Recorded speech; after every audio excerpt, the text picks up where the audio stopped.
ദിപ്യപ്രഭന്റെ ഒരു variety performance കണ്ടെന്നാണ് ഒരുപാട് ആൾക്കാർ വന്ന് പറഞ്ഞത്. ഞാനും കണ്ടു. അപ്പൊ എങ്ങനെയുണ്ടായിരുന്നു പ്രേക്ഷകർ കൂടെ കണ്ടപ്പോൾ? ഇത് ആദ്യമായിട്ടാണ് ഇപ്പൊ ഫുൾ കാണുന്നത് പടം? എങ്ങനെ ഉണ്ടായിരുന്നു? എല്ലാവരും പറഞ്ഞൊരു ദിവ്യപ്രഭ ഒരു വെറൈറ്റിയാണ് ചെയ്തതെന്നാണ് പറയണത്. കുറച്ച് ജോക്സ് ലാൻഡ് ചെയ്ത് ആൾക്കാരൊക്കെ ചിരിക്കുന്ന കേട്ടപ്പോൾ തന്നെ സന്തോഷമായി. ബാക്കി 27 തിയേറ്ററിന്റെ ഭാഷയിൽ 2046 നമ്മളിങ്ങനെയൊക്കെ ആയിരിക്കും. അതെനിക്കറിയില്ല. പക്ഷേ സിനിമ സെറ്റ് ചെയ്തിരിക്കുന്നത് നിഷാന്തിന്റെ ഇമാജിനേഷനിലാണ്. ഇത് കുറേ ഇപ്പോഴത്തെ വേൾഡുമായിട്ട് നമുക്ക് റിലേറ്റബിൾ ആണല്ലേ ചെയ്യുമ്പോൾ നല്ല നല്ല ഈ ക്യാരക്ടർ വരാത്തതുകൊണ്ടാണ് ഭയങ്കര ഫണ്ണാണ്. ആ സ്ലാങ്ങിൽ ഇപ്പൊ ഏതെങ്കിലും ഡയലോഗ് പറയാൻ പറ്റും? ആ കോടതിയുടെ സ്ലാങ്ങിൽ എന്തൊരു പറയാൻ.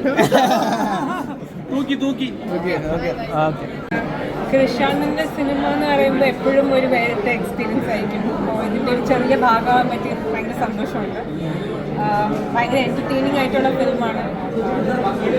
നമ്മളുടെ ലോകത്തിലിപ്പോൾ നടക്കുന്ന കുറേ കാര്യങ്ങൾ ശരിക്കും സ്ക്രീനിലൂടെ അതിനെ ക്രിട്ടിസൈസ് ചെയ്യാനും അതിൽ സോഷ്യൽ കമൻട്രി ചെയ്യാനും ഒക്കെ കൃഷാന്ത് നന്നായിട്ട് അറിയാം. പക്ഷെ അതൊരു ഹ്യൂമറിലൂടെയാണ് ചെയ്തിരിക്കുന്നത്. അപ്പോൾ എനിക്ക് തോന്നുന്നു ആൾക്കാർക്ക് നന്നായിട്ട് കണക്റ്റ് ആവുന്ന രീതിയിലാണ് അത് പ്രസൻറ്റ് ചെയ്തിരിക്കുന്നത്. ഒരുപാട് നല്ല പെർഫോമൻസസ് ഉണ്ട്.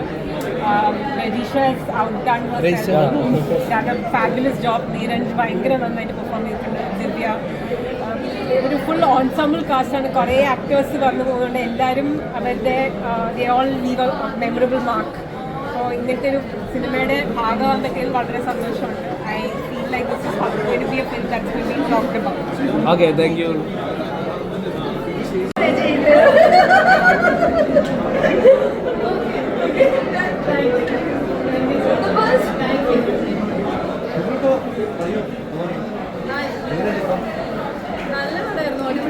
എല്ലാവരും ഒരു ഹോളിവുഡ് സ്റ്റൈലിലല്ലോ വന്നതാണ്. എന്താണ് അതിൻ്റെ കാര്യം? ഒരു ഹോളിവുഡ് ലെവൽ പടം ആണെന്ന് ഒരു സ്റ്റൈൽ മേക്കിംഗ് ആണ്. അതിൻ്റെ ഒരു ഇതിലാണോ? അത്രേ ഉള്ളൂ അല്ലേ? പെർഫോമൻസ് ഭയങ്കര രസമുണ്ട്. Music is brilliant. പടത്തിൻ്റെ എൻഡിങ് ഒക്കെ എനിക്ക് ഭയങ്കര റെസ്പോൺസ് ആയിരുന്നു. എല്ലാവരും തിയേറ്ററിലൊക്കെ കണ്ട് ഇത് ഭയങ്കര വലിയൊരു സക്സസ് ആയിട്ട് ഇതുപോലത്തെ ഫിലിമേക്കേഴ്സൊക്കെ ഇനി ഒരുപാട് ഉണ്ടാവണം എന്നതൊരാഗ്രഹം. രജീഷ് ഇപ്പോൾ നല്ലൊരു പെർഫോമർ നമുക്കറിയാം. പക്ഷേ ഇതൊരു എക്സ്ട്രീം ഒരു എക്സെൻട്രിക് ക്യാരക്ടറായിട്ട് ആക്ച്വലി ഈ പടത്തിന് മീറ്റർ തന്നെ വേറെയാണ്. പെർഫോം ചെയ്തിട്ടുള്ള എല്ലാ ആക്ടേഴ്സും ഭയങ്കര പൊളിയായിട്ട് ചെയ്തിട്ടില്ല. കാരണം അത് പിടിച്ചു പോകാന്ന് പറയുന്നത് തന്നെ ഡിഫിക്കൽട്ടാണ്. രജിഷ ബ്രില്യൻ, കൂടെ തന്നെ ദിവ്യയും വിഷ്ണുവും നിരഞ്ജും എനിക്ക് ഭയങ്കര അടിപൊളിയായിട്ട് തോന്നി. അതുകൊണ്ട് വേറെ ആരും മോശമൊന്നുമല്ല. ഇവരെയാണ് നമ്മൾ മേ ബി ഏറ്റവും കൂടുതൽ കാണുന്നത്. ബാക്കി എല്ലാവരുടെയും ക്യാരക്ടേഴ്സ് അവരുടെ എല്ലാ മൂവ്മെൻറ്റ്സും ഭയങ്കര അടിപൊളിയായിട്ട് വർക്ക് ആക്കിയിട്ടുണ്ട്. അത് ഭയങ്കര അച്ചീവ്മെൻ്റ് ആണ്. ഞാൻ കുറച്ച്